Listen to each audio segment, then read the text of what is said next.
করলা কত? করলা বেগুন বেগুন বেগুন 20 টাকা, টমেটো 10 টাকা, টমেটো 10 টাকা, গাজর গাজর 10, আচ্ছা এটা কি? এটা জিরা 15 টাকা, কিরা 15, সিম সিম 40, সিম 40।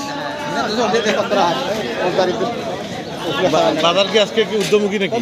আর বাজার কমছে, কমছে না আগে উদ্যমুখী? কমছে না আগে।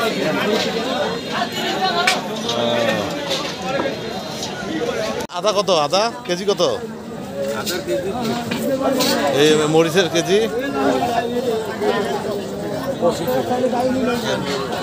পেঁয়াজ, 1 কেজি নিলে 35 টাকা, শুকনো মরিচ, 50 টাকা সহ।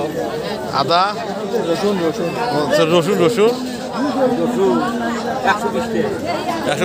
দাম কি আগে থেকে কম না বেশি? আগে থেকে কম। তো মোটামুটি বিক্রি চলছে ভালো না?